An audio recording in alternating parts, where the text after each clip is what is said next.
विद्यार्थी मित्रों नमस्कार, केम छो? मजामां? आजे आपणे धोरण 7 प्रकरण 1 पूर्णांक संख्याओ जेमां थियरी भाग 4 जोईशुं। थियरीने चौथो पाठ जोवानो छे जे एनसीईआरटी ना नवा अभ्यासक्रम मुजब छे।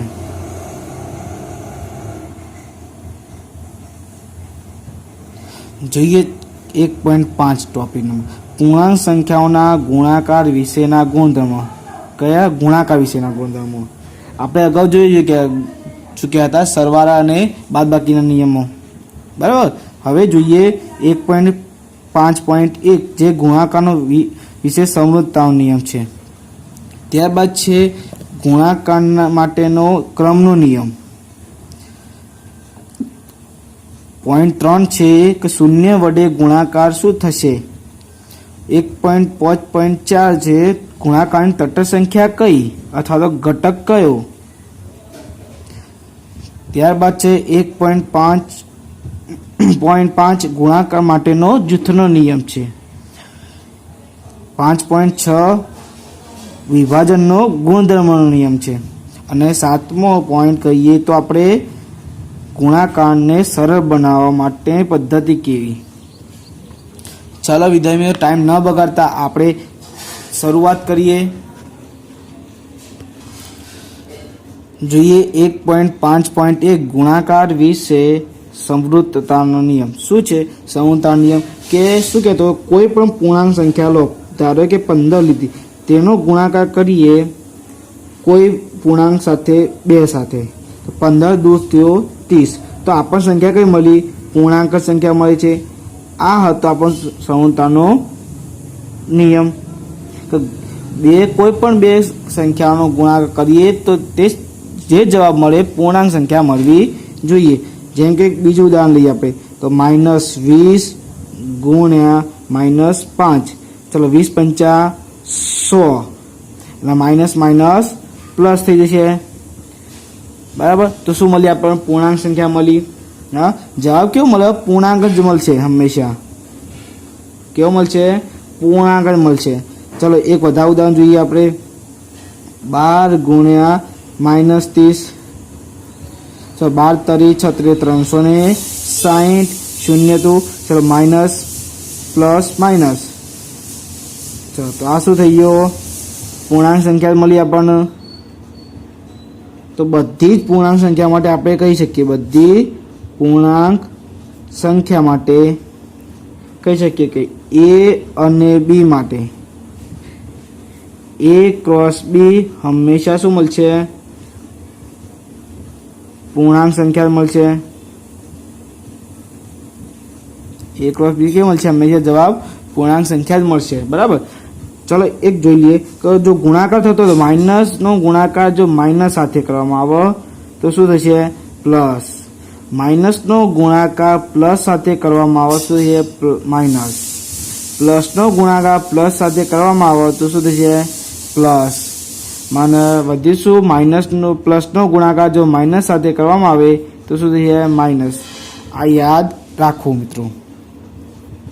सरखी निशानी तो गुणाकार सरवाळो थई जशे। बराबर। अलग अलग निशानी तो बादबाकी थई जशे। सरखी निशानी तो सरवाळो थशे। बराबर। ओके। सरखी निशानी तो सरवाळो। चलो 1.5.2 જોઈએ આગળ વિદ્યાર્થી મિત્રો જે છે ક્રમનો નિયમ। આપણે જેમ સરવાળાના ક્રમનો નિયમ જોયો 2 + 3 શું થાય? 5। તો 3 + 2 શું થશે? 5। એવી જ રીતે ગુણાકાર નિયમ જોઈએ। કોઈ બે સંખ્યા લઉં છે 8 જેનો ગુણાકાર 2 સાથે કરતો 8 × 2 = 16। પણ હું જો 2 × 8 કરું તો શું થશે? એ પણ 16 થશે। ચલો હું કોઈ સંખ્યા લઉં 20 -20 લીધી ઋણ પૂર્ણાંક તો હું બીજો ગુણાકાર લઉં 10 તો 20 × 200 કેવા પણ સરખી નિશાની તો સરવાળો ગુણાકાર માઇનસ માઇનસ પ્લસ તો 200। પણ એવી રીતે -10 ગુણ્યા હું -20 કરું તો શું હશે? Minus plus minus minus plus તો પ્લસ થઈ જશે 200। બરાબર। તો આપણે કહી શકીએ માટે કે કોઈ પણ બે પૂર્ણાંક સંખ્યા હોય બધી જ બે પૂર્ણાંક સંખ્યાઓ હોય. A ક્રોસ B લખો એટલે A ગુણ્યા B અથવા તો B ગુણ્યા A. બરાબર. પણ કેવી સંખ્યાઓ? A અને B કેવી છે? પૂર્ણાંક સંખ્યાઓ છે. A અને B કેવી છે? પૂર્ણાંક સંખ્યાઓ. ચાલો વિદ્યાર્થી મિત્રો આગળ જોઈએ. 1.5.3 શું છે કે શૂન્ય વડે ગુણાકાર કરતા શું જવાબ મળે? તો કોઈ પણ સંખ્યા લો, ઋણ પૂર્ણાંક લો કે ધન પૂર્ણાંક લો. ચાલો હું લઉં એક ધન પૂર્ણાંક. 15 નો ગુણાકાર 0 સાથે કરું તો હંમેશા શું આવશે? 0. બીજું ઉદાહરણ લઉં તો -20 નો ગુણાકાર 0 સાથે કરું તો શું આવશે? 0. બરાબર. હવે હું 0 નો ગુણાકાર કોઈ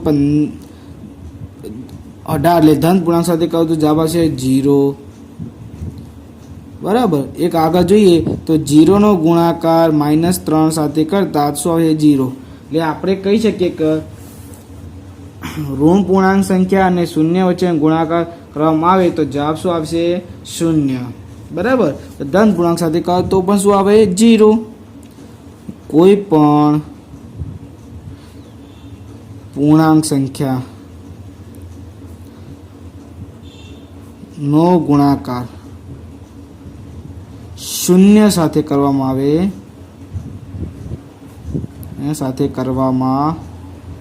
આવે તો જવાબ શું મળશે? 0. તેથી કહી શકીએ A ક્રોસ 0 બરાબર 0. બરાબર. તો 0 ગુણ્યા A બરાબર શું થાય? 0. આ પણ લખી શકીએ. આ ક્રમના નિયમ આવી જાય અંદર. જોઈએ 1.5.4 આગળ ગુણાકારની તટસ્થ સંખ્યા અથવા તો ઘટક કયો? જેમ સરવાળા માટે કઈ તે 0 હતી. બરાબર.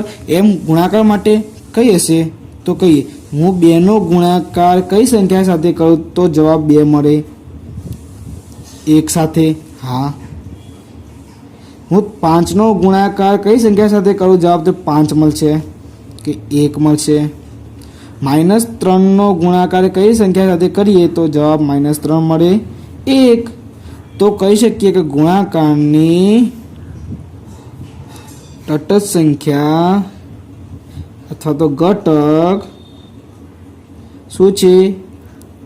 1. તેથી આપણે A ગુણ્યા 1 બરાબર A એમ પણ લખી શકાય અને 1 ગુણ્યા A બરાબર A એમ પણ લખી શકીએ. ચલો 1.5.5 આગળ જોઈએ તો ગુણાકાર માટે જૂથનો નિયમ. જેમ સરવાળા માટે જૂથનો નિયમ હતો તેમ ગુણાકાર માટે પણ છે. ધારો કે હું કોઈ સંખ્યા લઉં, એક્ઝામ્પલ તરીકે 3 સંખ્યા 2 ગુણ્યા 3 ગુણ્યા 5. બરાબર. હું એનું શું કરું? પહેલું જૂથ આ બનાવું, પછી 2 ગુણ્યા 3 ગુણ્યા 5 બીજું જૂથ આ બનાવો. જવાબ કેવો આવશે? સરખો. બરાબર. જોઈ લઈએ. 2 તરીક કેટલા થાય? 6 ગુણ્યા 5. બરાબર. 6 પંચા 30 થઈ ગયું. ચલો અહીંયા જો 2 એમના એમ, 5 તરી 15. ચલો 5 15 દુ 30. શું સરખા જવાબ આવ્યા? હા. ચલો હું બીજો ગુણાકાર કરી લઉં. 15 ગુણ્યા -3 ગુણ્યા 2. બરાબર. ચલો હું પહેલું જૂથ બનાવું પ્રથમ. કોઈ પણ તમે જૂથ બનાવી શકો છો. ચલો 15 તરી 45 પણ કેવા? માઇનસ પ્લસ માઇનસ -45 ગુણ્યા 2. ચલો 45 દુ 90 કેવા? માઇનસ. અહીંયા હવે જૂથ બનાવીએ બીજું. 15 એમના એમ -3 ગુણ્યા 2.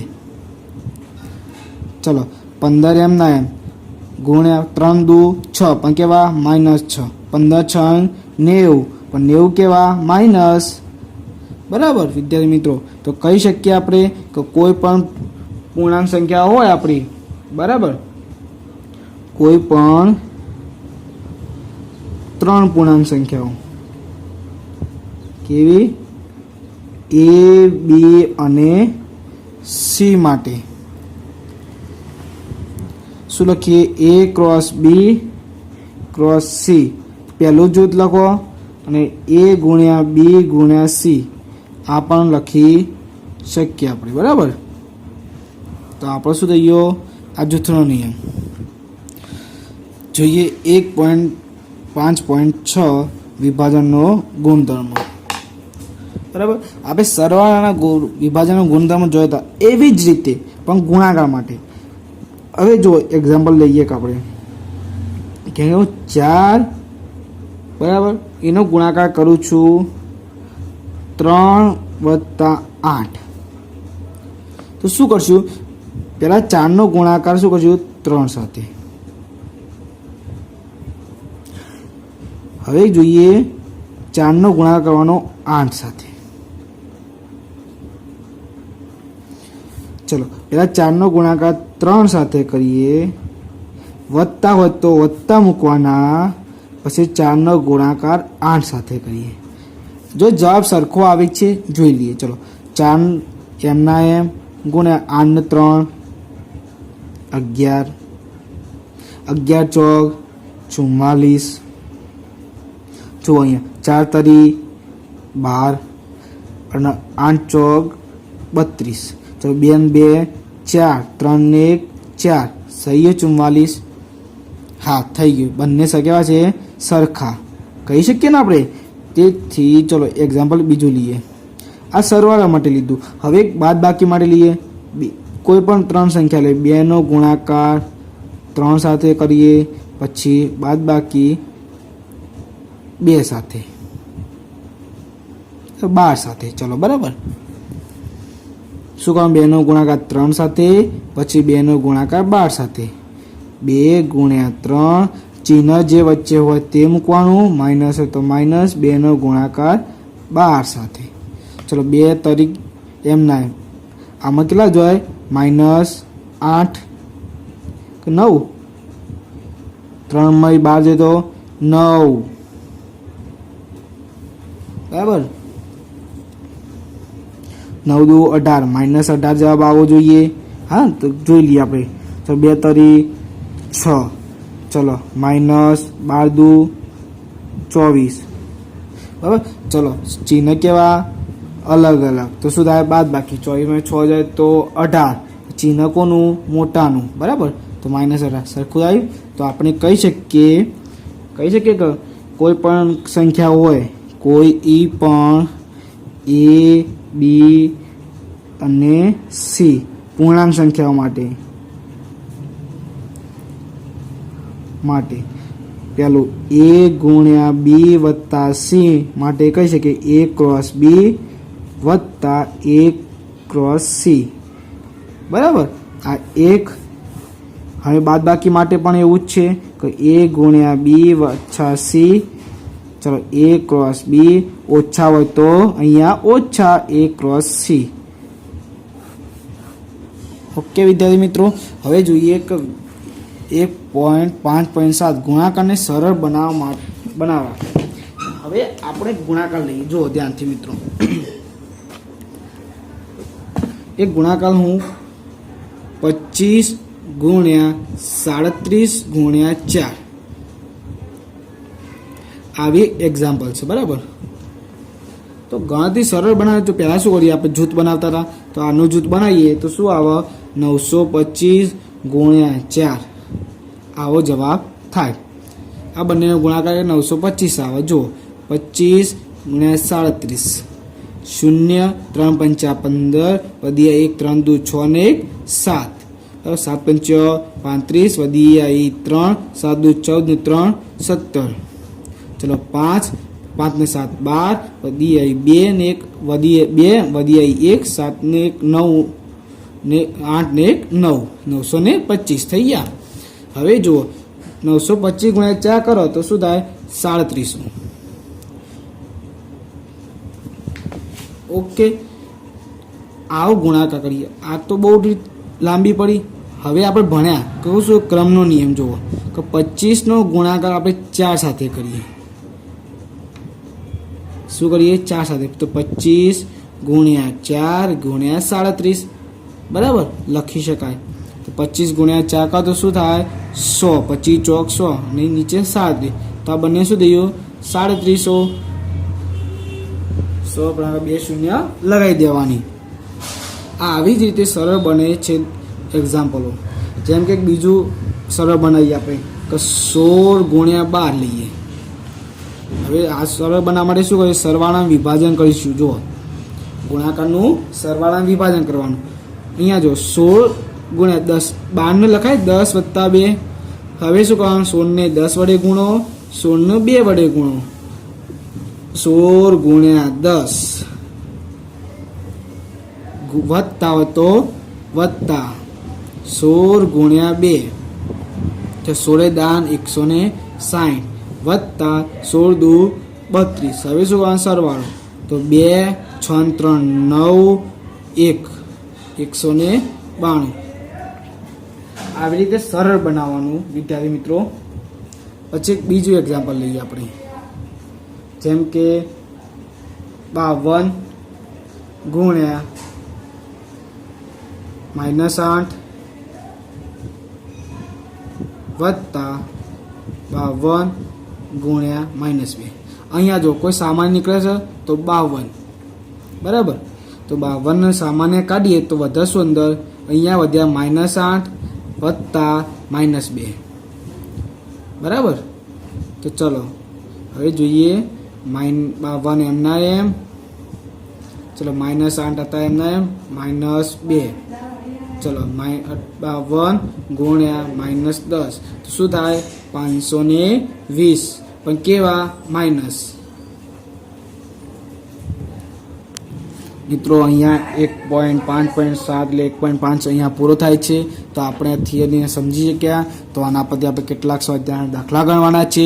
તો તમે આગળના વિડીયો જોતા રહેજો. તે માટે અમારી ચેનલને સબસ્ક્રાઈબ કરો, લાઈક કરો, કોમેન્ટ કરો. Thank you so much.